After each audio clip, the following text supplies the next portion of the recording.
Buktan muna natin yung crankset niya mga guys kasi guys, tatangay muna natin yung lumang bar tape niya na. Papalitan natin ng bago. Mga guys, nagpa-function na yung preno niya.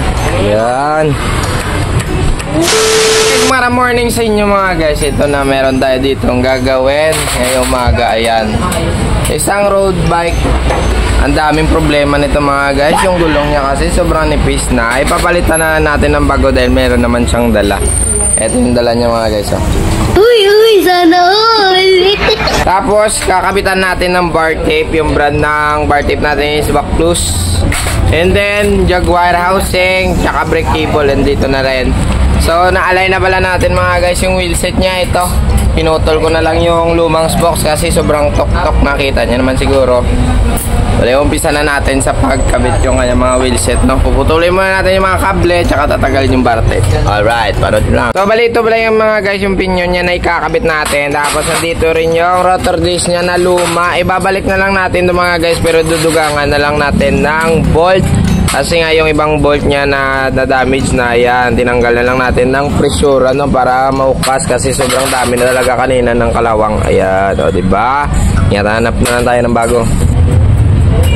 At dahil nga flat nga yung gulong ni Idol mga guys, no, dahil so sobrang nipis na ng kanyang guma, ito yung kakabit natin na tube. Ayan, o, black cut, 60mm to mga guys, no, Presta valve.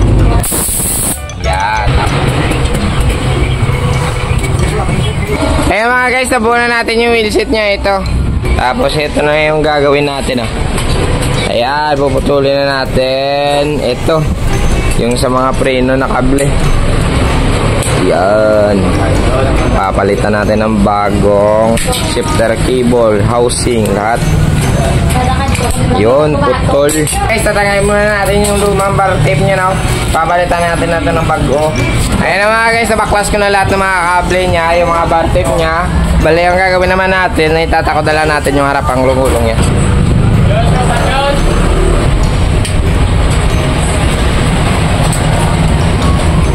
Yun, goods na, likod naman.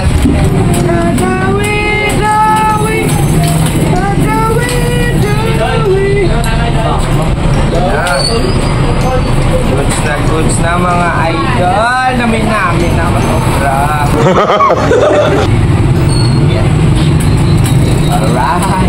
Ang gamit pala ni Idol na lever nito mga guys, na wala itong shifter. Ito yung shifter na kinumbinar nila, oh. Kaya mga guys, gamitan na natin ng housing sa preno, tsaka sa kambya. Jaguar pala ang brand ng housing natin mga guys. I-adjust ko pala muna itong lever niya mga guys, no, para hindi masyadong malayo.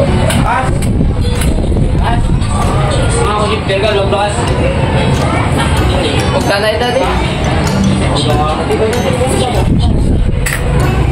Ayan, diba? Goods na. Ayan, so kasi dito tapos putol. Ayan o. Tapos stopper ulit. Ayan, bago kayo magtakot na ang part-tip nyo, lagyan nyo muna ganito para hindi siya gumalaw-galaw.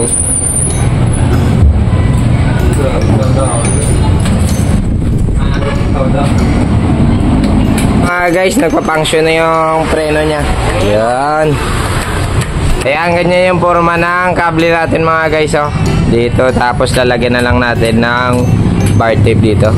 Yun, papunta dito sa may punta. Eh mga guys, kasi nagsasagabal kung dito yung kable sa kabila, dito natin sa likod ilagay. Dito natin ipapatong, lalagyan natin ng electrical tape. Tapos pasok dito sa gila. Noon, ganyan. Dito.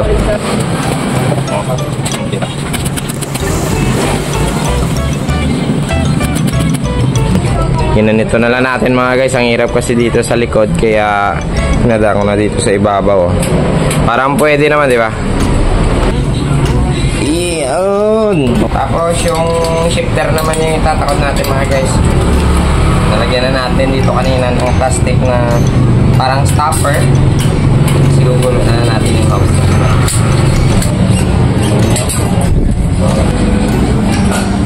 Buktan muna natin yung crankset niya mga guys kasi takot mo na pala sa single, may bulog na, hindi mo naman lumalog.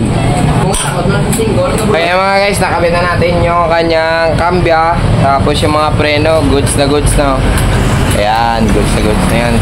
Tapos susunod naman natin obrahin ay yung pag-aalay na lang ng kambyada. Tapos na tayo.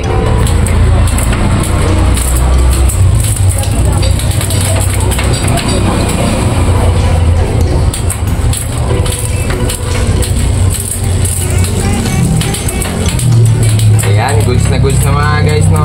Sa manonood ng aking video, maraming salamat sa inyo and then God bless to all. Paalam na po kasi kakain ako. Bye-bye!